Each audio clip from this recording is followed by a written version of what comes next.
Well, joining us now from Berlin is ScholarTariqRamadan, Professor of Contemporary Islamic Studies in the Faculty of Oriental Studies at Oxford University. ScholarTariqRamadan, thanks for being there. Thank you for your invitation. What was your first reaction to the news that Osama bin Laden had finally been tracked down and killed? You know, once again, just a week after what happened, I was in New York and I condemned what happened. I think that this is completely against the Islamic value, and I said it's anti-Islamic. But I wasn't happy. I would never be happy that we are killing someone. And my first reaction was just simply to think about him being arrested and brought to justice. And this is afterward I heard what the President Barack Obama was saying, that they wanted to bring him to justice. And then all these different versions, and just very bizarre and weird that we don't get a straightforward version of what happened. And look at what is happening now in the Muslim majority countries, is that all the people are asking questions. Say it's very strange, and that we drop his body in the sea against all the Islamic rituals, and we are told that the Islamic rituals and principles are respected. At the end of the day, the way it has been done, and all this version and all these political statements that we have gives the impression that it's very much used as a PR exercise, putting the President Barack Obama in a situation where he's strong and he's showing how much he is protecting the country, because he has been criticized on that side by the neocon and the Tea Party, saying that he's not good for the job in Iraq, in Afghanistan, and even for security reasons. On the other side, he's not at all helping a clear dialogue with the Muslim majority countries and the perception that the Muslims, it's not really an event in the Muslim majority countries, it's just a random event. It's, the great majority of the Muslims were not at all following and supporting Osama bin Laden's rhetoric. Okay. But the way it's perceived is it's much more a Western issue. Well, the White House, we'll come to that in a minute, the reaction in the Islamic world. The White House officials are making no apologies at all. They're saying the operation was lawful, it was justified as an act of national self-defense. Do you reject that? Of course, it cannot be perceived like this. Look, in the very same day when it happened, we had 3 different statements from the Pakistani governments and 3 different statements from the American governments about did they know, yes or no, that something was happened. How come is it possible? We still have questions, and when we have questions, it doesn't mean that we are buying, the conspiracy theories that are saying he has not been killed. Oh no, I'm not saying this. I'm just saying how come we were told that first it was fine night, and then we are told he was not armed, that he was in the family, that they killed a woman, and then we are told the woman has been killed. Now we listen to what the Pakistani are saying. It's completely different. We have so many versions. This is one. The second is if it was possible to arrest him and to bring him to justice, this is what we would have liked, because first, we can't be happy when we are killing, execution like this. It's and this is what we were told as well, that the whole operation was in fact a killing operation and not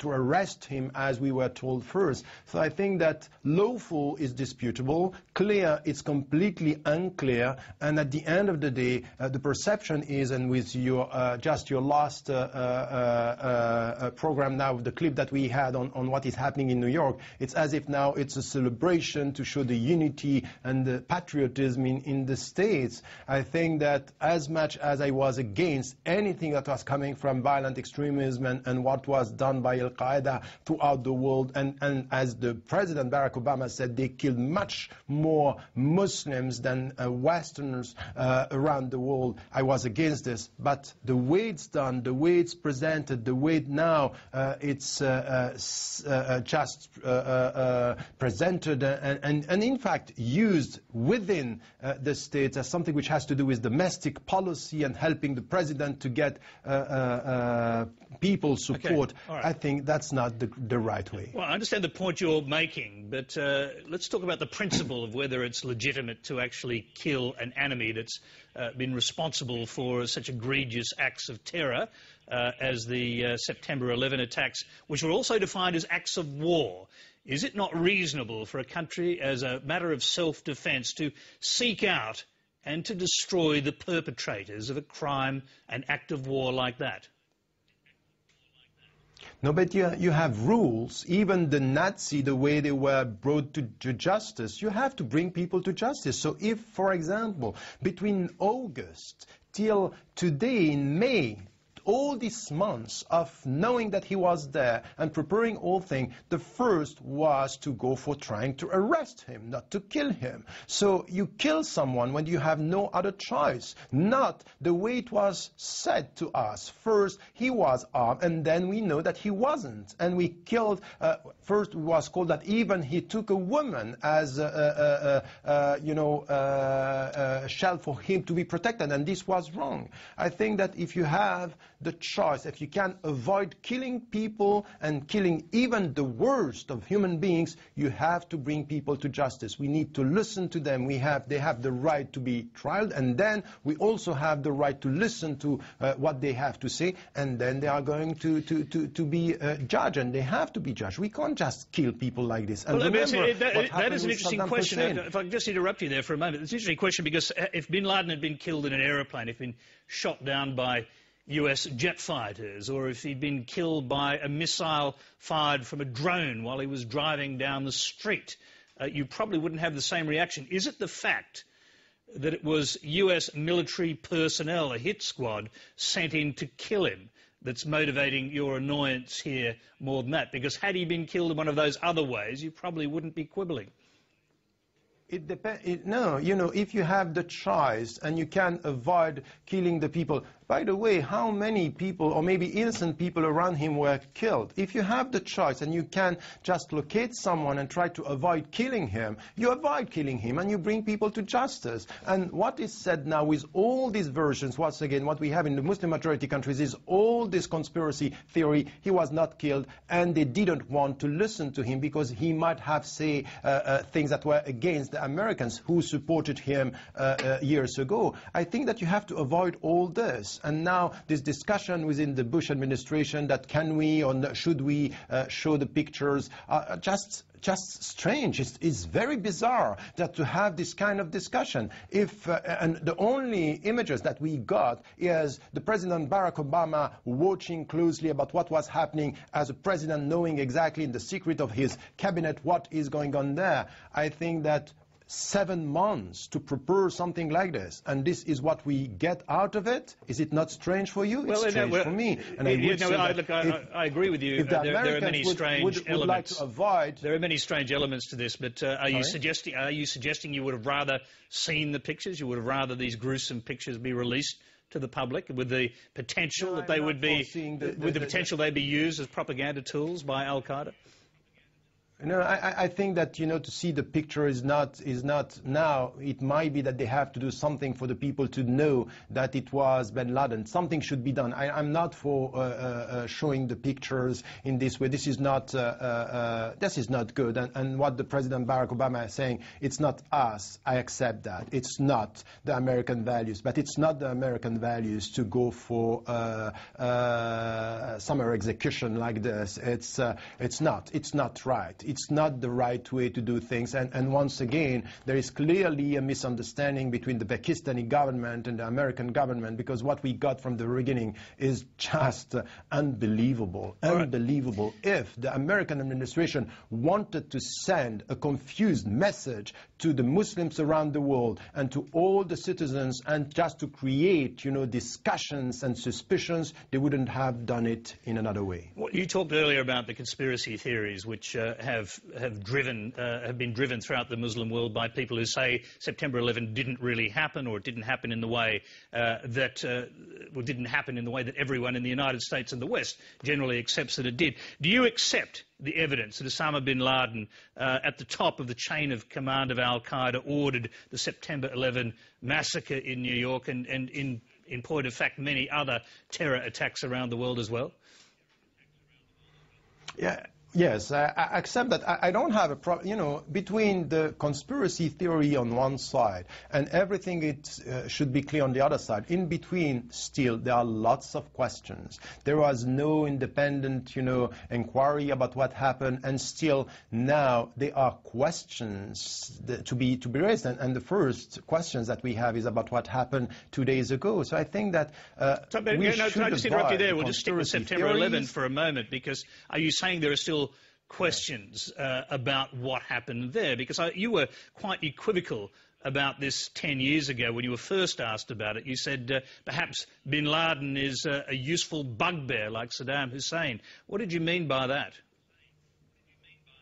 No, the first reaction that you are talking about is the week after, when we, for example, heard that with all what happened, we find 2 passports almost completely clean and with nothing. And I think, okay, what's that? I had questions, yes, with silly people leaving a car in a car park with things in Arabic when we all know that the pilots are reading things in English. I think that these are questions that have to be asked, and it doesn't mean that we are saying that bin Laden is not behind and Al-Qaeda is not behind. And if you are a serious citizen, you have the right to ask, and this is what I did also in the UK after 7/7, asking, we need an independent inquiry, we need to know what happened. We need transparency on all these things, because the way afterward it was used by the Bush administration is to go to kill innocent civilians in Afghanistan who were not supporting bin Laden and not supporting the Taliban, and they paid the price. And these are innocent people you would that have to we admit also have to value, because the blood of the Afghani, the blood of the Afghani is as valuable but you know as the that blood of the Al-Qaeda, Americans. the name Al-Qaeda means the base.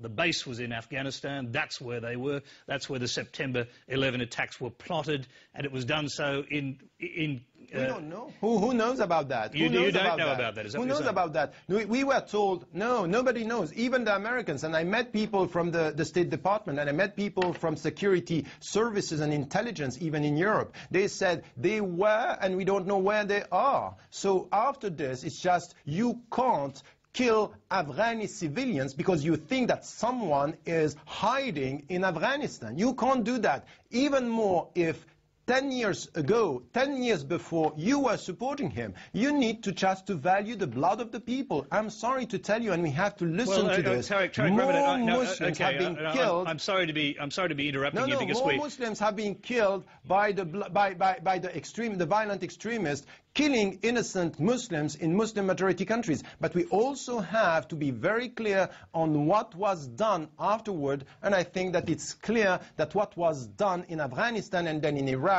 is not justifiable. It's not. In any way it is justifiable. I'm sorry we're nearly out of time, but we should also make it clear that bin Laden himself was nearly tracked down in Afghanistan in the caves of Tora Bora. He went from there evidently to Pakistan, where they finally caught him. So he obviously was in Afghanistan.